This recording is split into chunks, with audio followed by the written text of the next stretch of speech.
What's up, everybody? Thank you for listening to Tune Check. I'm your host, Chris. So basically, for this episode, we're just gonna keep it the same as the other two.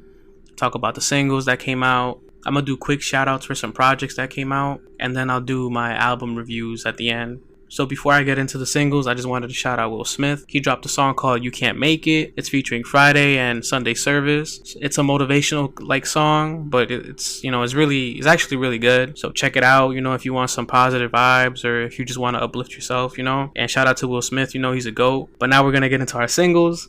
So the first single I wanted to talk about was Black Flag Freestyle. It's by Denzel Curry and the Mexican OT. It's from Denzel Curry's new album coming out next month in July called King of the Mischievous South Volume 2. I'm not even going to cap. This song is heat. I love the beat. I love how they both went about it. They was both spitting bars. I wouldn't expect a collab from them too. But given the title of the album, it makes sense. This song is fire. For real. They both killed it. Their flows on it was crazy. The Mexican OT did his thing. The next song I wanted to talk about is from Friday. It's called Baddest in the Room. The title is self-explanatory to what the song is going to be about. I don't even got to really talk too much about it, but it's a nice little dance kind of song. I feel like he was trying to go for that radio sound with this one, or maybe radio friendly, but it's a nice vibe. I'm excited to see if he's going to drop something new this year. So this next single, it's not a good song, but I just wanted to mention it real quick. It's from Roddy Ricch, called 911. I thought the song was ass. I didn't get it. He sampled The Model by Drake, and he did a terrible sample of it, by the way. I didn't like how it sounded. It's just about him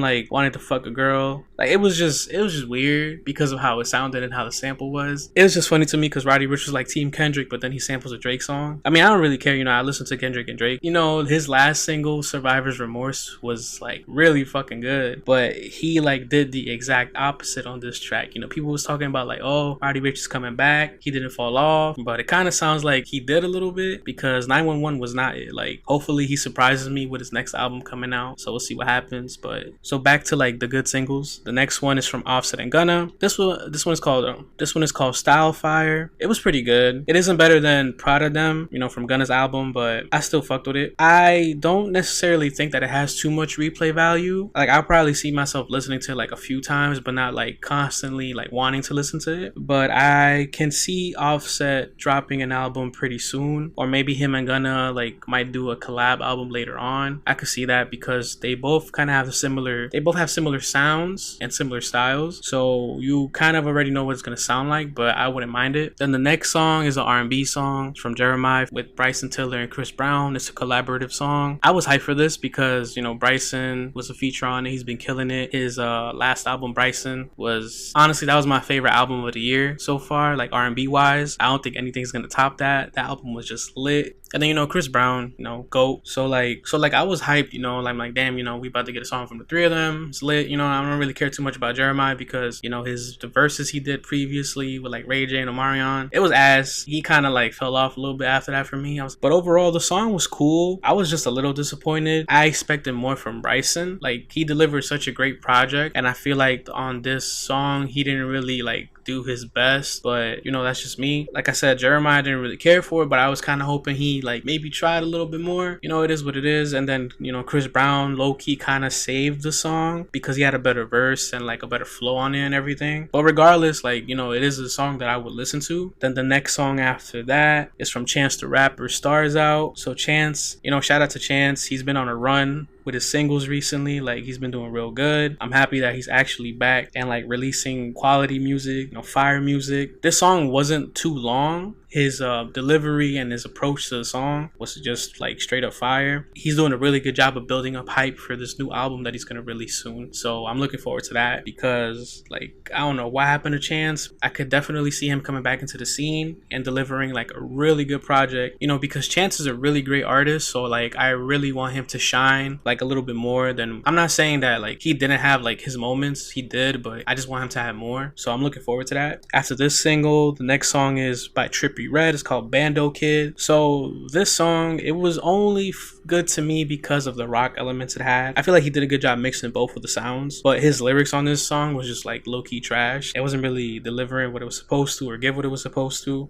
He shouted out Juice WRLD and X on this song, so rest in peace to both of them. But like I said, the song was really just weak because of the lyrics. On the creativity side, I feel he hit all points, and then towards the end of the song, he had a little transition to a different different kind of beat, and I feel like that really added a lot to the song. This kind of like, it low-key sounded like a Don Toliver kind of song. I feel like he probably listened to Don's album, or like maybe he was still inspired from making the EP with MGK that did Bad Too. So he probably felt inspired. He probably felt inspired by that. But regardless, the song is alright. So if you want to check it out, go ahead and check it out. Then the last single I wanted to talk about was from Lotto. It's called Big Mama. She was like rap singing on this in the first half, and then the second half she did like a transition, and it low-key sounded like the beat from Family Matters, the diss track Drake made for Kendrick. So I thought that was pretty fire. But overall, I think it's a dope song. You know, I like Lotto. I feel like she could really rap her ass off sometimes. The beats that she be rapping on, you know, them just be hard too. So definitely check this song out. Shout out to Lotto for doing her thing. So now this is when I'm gonna do the quick shout outs for the other projects that came out that I thought was heat. Aside from the main ones that I'm gonna talk about in a few. The first one is from Sauce Walker, Sauce Father 2, 18 songs, 53 minutes. The features on this album are from Travis Scott, Lil Yachty, Rizzo, White CB Fat, Bossman D-Lo, Wiz Havin, and Lil Jeremy. I thought this album was heat. For real, go listen to it because it's straight up gas. It has a lot of replay value for me, so I'm gonna definitely like listen to it. Like, this album got me like real hyped, and it was just great. Like, even with the amount of songs, it was still a good listen, because most of the times, like, rappers, when they do drop an album, like when it gets past the middle section, it kind of like just like, you know, it's too long, or it sounds too similar, you know, it gets a little bit repetitive. But he kept it consistent throughout the entire album. Like, each song has like a transition to a different beat towards the end, or like he just slows it down and it gives it like a different kind of feel. But overall, this album was great, so check it out. You know, shout out to Sauce Walker for dropping a good ass project. The second shout out is for Heady One. He released his album called The Last One, 20 songs, an hour and 8 minutes. This album was fire too, from the production to the features. This album had a lot of features on it, but it still didn't take away from like his bars and how he came about it. Because you know, when you see a lot of features on albums, you're like, yo, like, he's trying to overcompensate, but he didn't really need to do that on this album, because he murdered every track he was on. Like, he went off. This album was a little bit more on the personal side, and he was just really rapping about himself and his experiences. So I'm really happy Heady One released an album like this, and he was able to keep it consistent throughout the entire thing, regardless of how many tracks he has. So, you know, this is probably his best album to date. So shout out Heady One and UK Rap. The next shout out is from Flauge. It's called Best of Both Worlds, 9 songs, 26 minutes. I thought this was heat too.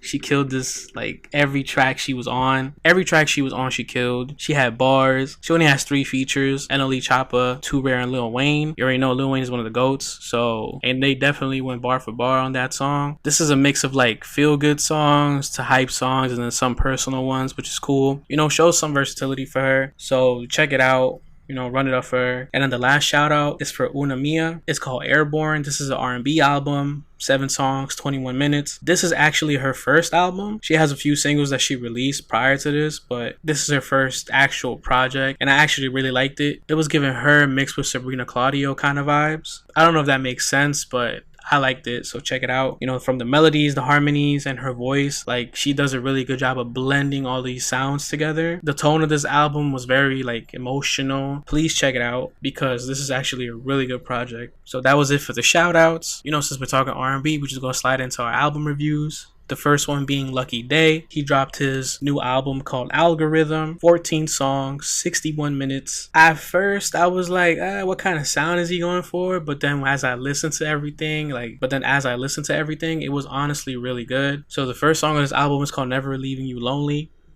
So this song has a pop rock element to it, and it does a good job of blending with his voice. And it was a great opening track, to be honest. And it does a good job of previewing what the whole album is going to sound like, because it's really just rock and R&B from here on. Then the next song is called Hurricane. This was a single that he released, but the transition from the first track to Hurricane was actually really, really good. Like, he did it really well. The third track is called Soft. I like this track. I think this is probably my favorite one, or one of my favorite ones, because the beginning of the track gave me like Michael Jackson kind of vibes. It reminded me of Leave Me Alone. And then there's transitions which go back and forth, which was pretty fire. The beat switch at the end was a nice touch. I thought it helped mend everything together, even though it sounded a little weird, but it was like a good weird. The song itself is a little bit more slower paced overall, and he's really just singing about a girl who pretty much makes him nervous or makes him lose his composure. Then the fourth track is called Pin. This gave me like heavy Prince vibes. For real, this was a Prince track, a Prince song. I could definitely see how he added Prince influences into this album, but Pin was a fire song. It's really, I wouldn't say it's self-explanatory. He's basically just singing about somebody and missing them, and then he's like, oh, you know, pin me your location. The fifth track is called Top, and it's basically a continuation of the last track because now the girl stayed. Then next is the title track called Algorithm. This definitely gave the theme of it like sounding like an algorithm. It kind of went from an upbeat song, and then he started using a distortion on the second half. Then the track after the title track is called Blame. This is featuring Teddy Swims. Teddy Swims is a pop artist. You probably heard him from his song on the radio. It's called Lose Control. That song is like everywhere, like they play it everywhere, in stores, TV. But Teddy Swims is actually a pretty good vocalist. I remember I used to watch his covers all the time on YouTube. Definitely check out the Valerie one. So basically the song is a duet between Teddy and Lucky. You know, they're both just going back and forth singing, and they're pretty much singing about how they're willing to take the blame for their failed relationship. The next song is called Think Different. This is track number 8. This song was probably the weakest song. I wouldn't say the weakest, one of the weakest songs on the album. It wasn't really giving the strong emotions the previous tracks gave, so it was kind of like a little let down, but then again, overall it was still a good song. But on this track, he's pretty much just singing about how somebody should open their mind or expand their mind to different kinds of love. The track after that is called Breaking the Bank. This one had more of a regular kind of rock sound to it, and it's very straightforward. After that, the following track is That's You. This was a single he released in 2023. This was the one that was produced by Silk Sonic. And honestly, like, all I heard from this song was pretty much the Beanie and the Jets piano, because that's what the background is. But I don't think they referenced that on the song or anything, but that's what it sounded like to me. The track after that is called Mary. Basically, he's on his DMX vibes. Nah, I'm just kidding. But he's just, you know, singing about the girls he's had or the girls that he has. The following track is called Paralyzed. This was pretty much a ballad. It was acoustic, and honestly, like, their choice of making this song acoustic was actually really good, because it really helps feel the emotion in his singing and in the lyrics. It's featuring Ray, and she does like a spoken word kind of thing, but then sings afterwards, and she kind of reminds me of Georgia Smith a little bit. The way that they both came onto the track was pretty cool. You know, I like the little blend, so it was pretty dope. The next track after that is called Lemonade, and then after that, it's the last song on the album. It's called Diamonds and Teal. This song was another song that had heavy Prince vibes. I thought it was a great outro to the album because of the elements that consisted on the song. I like how he uses the rock elements here too. Like, he kind of finds his like own sound with it. Like, even the background singers of the choir, you know, they sound really good, and they're like really only just singing like the same thing over and over again, but it just does a good job at standing out. And Lucky's vocals on this were like insane. Like, they were so good. Overall, this album to me was a 9 out of 10. I thought it was amazing. But the only reason why I'm giving it a 9 out of 10 is because, like I said earlier, you know, after track 7, the album kind of falls off a little bit. It's not as emotional, and you don't connect too much as you did in the beginning half.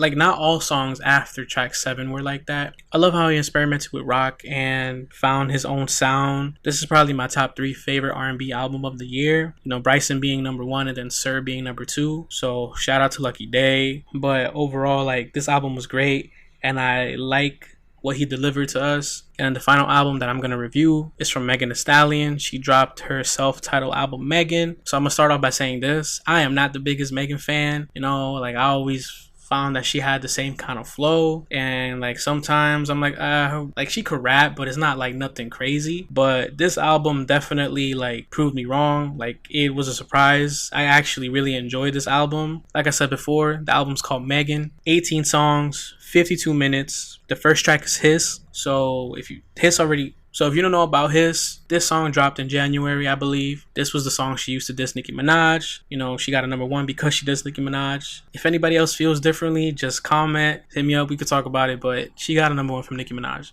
I don't think this track was better than Cobra. I feel like Cobra was a better track as a single. This overall, her dissing Nicki Minaj and this song coming out was literally what set off the trend of everybody beefing this year. Because if she did not beef with Nicki, we probably would not have had like all these other artists beef afterwards, like Ice Spice and Lotto, you know, or like Drake with ASAP, Kendrick, Metro, Future, and Rick Ross. There's like 2 other beefs that I'm forgetting, but it is what it is. So I'll definitely give credit to Megan for really starting off this trend of just everybody beef in 2024, because that shit is crazy. The second track is called Rattle. So she's pretty much keeping the same energy from the first track, where she's talking about how everybody is against her, how to use her name for clout, and that she pretty much doesn't have time for any of the fake shit. Even after all of that, she's still doing her thing, which is true, because she does have like a lot of people hate on her. And I feel like at this point, everybody should really just leave her alone, because, you know, she's doing her thing regardless, and she's going to keep doing her thing regardless. Like, there's no reason to hate on her. So shout out to Megan for still doing her thing. Regardless of me being a fan or not, she still solidified herself as being one of the hottest rap artists out right now. The next song is called Figueroa. This song was one of my favorites because of the beat, and she did switch her flow up. She did have a Nicki Minaj reference about her not being a Barbie, so I was like, alright, you still trying to like throw subliminals, which is cool, you know, because everybody throws subliminals. But I just love how like throughout this entire album, she kept like this tone, like aggressive tone, and her delivery was always on point with every song that she was rapping on. So that was another reason why this song was one of my favorites. The next track is called Where Them Girls At. This song is for the ladies, you know, just hype yourself up. She knows how to like market her hot girl slogan or saying, so, you know, shout out to that. This song is definitely just a hype song, you know, for her female fans and even for her male fans. She just talks about herself and flexes about how good she looks and how good everything is for her and how she could just do what she wants. Then track number 5 is called Broke His Heart. It's produced by Tay Keith. This reminded me of like a 2007 2010 kind of song because of the beat and how it was produced, which I actually really liked. You know, it's very nostalgic for me. I feel like she killed the song because she was really going off on here. She was just rapping about her pretty much being a freak and what she likes, and about her being done messing with male rappers. I feel like this was really a shot at Party, or her response to Party. You know, it is what it is, but I'm happy she responded back to him and pretty much just said, I don't give a fuck. And she's pretty much also saying that he must miss her a lot to be talking about her all this time and just making her look bad. Track number 6 is called Both Ain't Shit. It's featuring Kyle Rich. It samples Tina Marie's song Out on a Limb. So this plays off from the track before a little bit, pretty much a continuation of the track before, where she's saying they both aren't shit regardless of anything. You know, she's making more references to people using her for clout. This song was really fire because of the beat, and I like how it transitions from a rap song to like a club song when it gets to like the chorus or hook. Track number 7 is called Otaku Hot Girl. So I feel like this is about her trip to Japan, because I remember I seen on social media she posted up pictures of her being in Japan. She makes like a few anime references from Jujutsu Kaisen to Naruto. You're basically just talking about Sasuke and Gojo. But overall, I thought the song was heat. I feel like she slid, you know. So anybody that talks about that, I like when artists reference anime and they rap. I think it's dope. The next track is called Find Out. Pretty much about her fucking someone. Honestly. And throughout me listening to this album at this point, this is when I was like, damn, you know, her beat selection and her production have been really good so far on this album, so I was really happy about that. After that, the next track is called Boa. This is the single she released. She also made a video for it. This is the song that has the video game references and like references to One Piece and some other shows, so you guys most likely heard it and seen it. The next track after that is called Mamushi. This is featuring Yika Chiba. He's a Japanese singer and rapper, so, you know, pretty much piggybacking off the themes from Otaku Girl, but they both really went off on this song. I think they both did a good job, and this is probably one of my other favorite songs on the album. The next track is featuring Glorilla. It's called Accent. Honestly, I fucked with this song. I thought Glorilla really carried this song with her verse. I feel like she just stole the entire show because this song was hard. Like, this is another favorite of mine, but they both did a really good job on this song, because on Glorilla's project that released recently, she has Megan on it. I didn't like that song at all. That song was kind of corny, but this song right here, this was heat. So definitely go check this out, because this is the one that needs to be talked about. Also because it sounds like she took another shot at Party, but I feel like that's probably just me looking for some beef, you know? But overall, this song was heat. So like I said, check it out. After that, the next song is called Paper Together. This is featuring UGK. I thought it was funny because, like, I think Nicki Minaj had made a reference to making sounded like UGK. So her having them feature on this album, it was just funny. It was like a full circle thing. But overall, like, this song was lit. Like, they all went off on this track. They had hella fucking bars. And Megan also shouted out Pimp C, so rest in peace Pimp C. The next track is called Spins, featuring Victoria Monet. So you already know Victoria Monet has been killing it within the past couple years. You know, she just released a music video recently for her song Alright, you know, generated a lot of buzz because of her choreography and also the homage she paid to Michael Jackson and Janet. You know, I love Victoria on this song. I thought she was a great fit. This song was a little softer than the previous tracks, but it helps show Megan's versatility.